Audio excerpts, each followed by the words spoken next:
Bismillahirrahmanirrahim. Assalamualaikum warahmatullahi wabarakatuh. Hamdan wa syukurillah, sholatan wa salaman ala rasulillah, amma ba'd. Sahabat-sahabat dimanapun Anda berada, selamat datang kembali di channel Asep Saiful Muslim. Saya doakan semoga saya dan sahabat selalu mendapatkan pertolongan dan perlindungan dari Allah Subhanahu wa Ta'ala. Masih di tutorial e-learning, kali ini kita akan mencoba membuat rancangan penilaian pengetahuan ataupun KI3. Pada video sebelumnya, kita telah mencoba membuat jurnal guru, di mana di dalam aplikasi e-learning, jurnal guru itu adalah penilaian sikap. Baik sahabat-sahabat, kita mulai dengan terlebih dahulu. Kita login ke aplikasi e-learning. Lalu kemudian kita akan memilih salah satu kelas online. Nah, kemudian kita akan memilih penilaian pengetahuan. Nah, sebagai informasi, Bapak Ibu Guru, sahabat-sahabat semua, bahwa untuk penilaian sikap, penilaian pengetahuan, maupun penilaian keterampilan, itu sudah tercantum ataupun sudah dijelaskan secara gamblang di dalam Keputusan Dirjen Pendis nomor 5162 tahun 2018. Nah, penilaian pengetahuan, ini skemanya seperti ini. Yang pertama ada tes tertulis, kemudian tes lisan, yang terakhir adalah penugasan. Di mana tes tertulis itu bisa diberikan dengan contoh ataupun dengan soal benar salah, kemudian pilihan ganda, menjodohkan, isian ataupun melengkapi, dan uraian. Nah, tes lisan bisa diberikan berupa kuis dan tanya jawab. Sementara untuk penugasan itu diberikan tugas secara individu ataupun kelompok. Nah, sahabat-sahabat, kita akan masuk ke penilaian pengetahuan. Nah, ini adalah tampilannya. Kemudian kita klik buat penilaian pengetahuan. Nah, selanjutnya kita akan memilih pertemuan. Misalnya, kita akan memilih pertemuan kelima misalnya. Kemudian di sini ada skema penilaian. Nah, untuk skema penilaian, kita akan memilih tes tertulis, begitu. Nah, di sini ada keterangan bahwa tes tertulis diberikan melalui soal-soal pilihan ganda ataupun benar salah, esai, dan menjodohkan, gitu ya. Nah, kita pilih salah satu kompetensi dasar. Misalnya, kompetensi dasar mengklasifikasikan, begitu. Nah, kemudian kita tulis di sini penilaian harian keberapa. Misalnya kita pilih penilaian harian kedua gitu ya. Nah, kemudian instruksinya apa? Nah, instruksinya di sini misalnya kita jawablah pertanyaan-pertanyaan berikut ini, misalnya seperti itu ya. Nah, di sini saya sudah menyiapkan gitu. Nah, untuk penilaian harian kedua gitu ya. Nah, kita paste di sini. Jawablah pertanyaan-pertanyaan berikut. Nah, kemudian untuk pengerjaan tugas, misalnya kita mulai pada hari Selasa gitu ya, tanggal 3.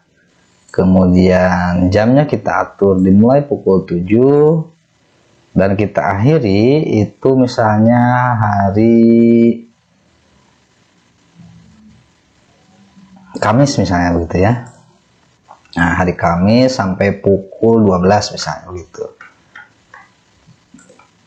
Nah, kenapa demikian? Ini untuk memudahkan kita supaya memberikan waktu leluasa kepada siswa-siswa gitu. Jadi nanti kalau misalnya dalam satu minggu itu kita ada 6 ataupun 8 kelas, ataupun 1 sampai 5 kelas, maka kita setting untuk satu minggu sehingga nanti setiap kelas itu bisa mengerjakan tugasnya pada minggu tersebut gitu. Nah, setelah itu sahabat-sahabat kita klik simpan. Nah, maka di sini tersimpan gitu ya. Nah, ini sudah kita simpan.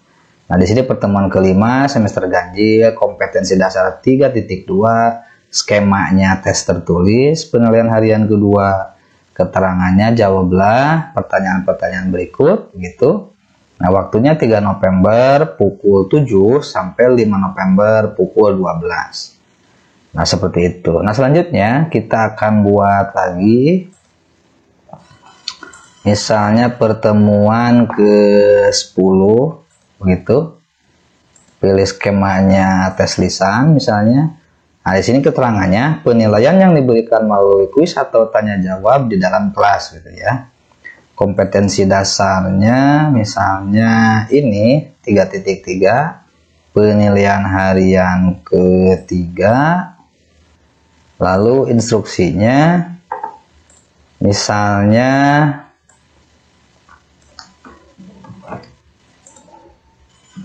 seperti ini. Amatilah karakteristik zat tunggal, unsur dan senyawa berdasarkan perubahan fisika dan kimia. Kemudian jawablah pertanyaan-pertanyaan berikut gitu.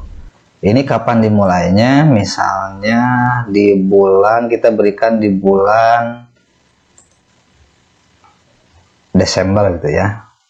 Atau masih di bulan November gitu.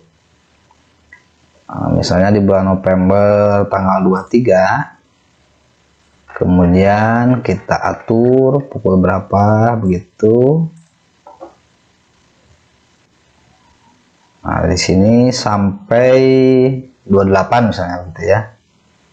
Ataupun sampai tanggal 25 misalnya begitu, pukul 12. Nah, setelah ini selesai, maka kita klik simpan. Klik simpan, maka ini sudah ada di sini. Nah, selanjutnya kita buat lagi misalkan untuk skema penugasan. Kita klik, kemudian pilih pertemuan ke-14 misalnya seperti itu. Skemanya penugasan. Nah, di sini ada keterangan penilaian yang dilakukan melalui pemberian tugas kepada individu ataupun kelompok. Nah, kalau misalnya nanti Bapak Ibu guru sahabat-sahabat semua, tugasnya itu harus diupload gitu ya. Jadi nanti ini silakan diklik seperti ini. Begitu ya. Ini diklik sehingga jadi warnanya biru begitu. Nah, kalau tidak diupload berarti harus seperti ini. Kalau mengharuskan diupload, kemudian diuploadnya melalui aplikasi e-learning, maka ini harus diklik seperti ini.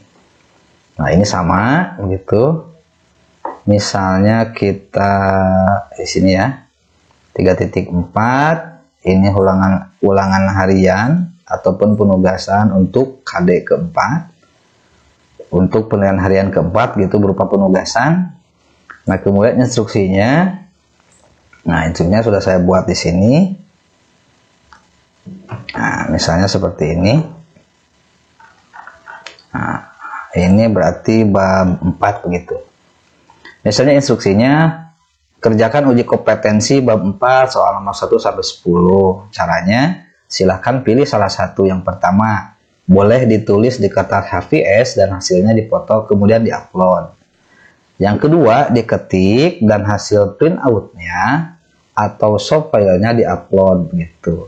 Maksudnya hasil print out itu nanti hasil print out-nya dipoto terlebih dahulu, kemudian gambarnya itu diupload di aplikasi e-learning ataupun berupa soft file, nanti soft filenya diupload di aplikasi e-learning. Nah, untuk penugasan misalnya kita pilih dimulai tanggal 26 misalnya. 26 mulai pukul 7 diakhiri tanggal 30 pukul 12 misalkan, penugasannya seperti itu. Nah, setelah ini Bapak Ibu sahabat-sahabat semua, kita klik simpan. Nah, sehingga rancangan untuk penilaian pengetahuan ataupun KI3 ini sudah kita buat seperti ini. Begitu ya, jadi diusahakan. Nah, setelah kita selesai membuat rancangan untuk penilaian pengetahuan, Bapak Ibu sahabat-sahabat semua nanti tinggal membuat instrumennya. Nah, instrumennya kita bisa buat di aplikasi e-learning ini berupa ulangan online di dalam CBT. Nah, untuk cara membuat soal CBT itu sudah dijelaskan di dalam video yang 48. Silakan nanti Bapak Ibu guru sahabat-sahabat semua bisa direview. Nah, apakah nanti untuk satu KD itu misalnya bisa beberapa skema penilaian? Tentu bisa. Ini karena ini hanya sekedar contoh. Misalnya untuk KD 3.2 ini, itu nanti Bapak Ibu guru sahabat-sahabat semua bisa mengembangkan menjadi beberapa skema penilaian. Misalnya ada tes tertulis, tes lisan, tes penugasan di dalam 1 KD. Nah, karena ini hanya contoh sehingga ini untuk per KD-nya itu 1 skema penilaian. Nah, baik Bapak Ibu guru, sahabat-sahabat semua, itu saja barangkali yang bisa disampaikan pada kesempatan kali ini. Mudah-mudahan bermanfaat. Mohon maaf. Salam madrasah hebat bermartabat. Wallahul muwaffiq ila aqwamit thoriq. Wassalamualaikum warahmatullahi wabarakatuh.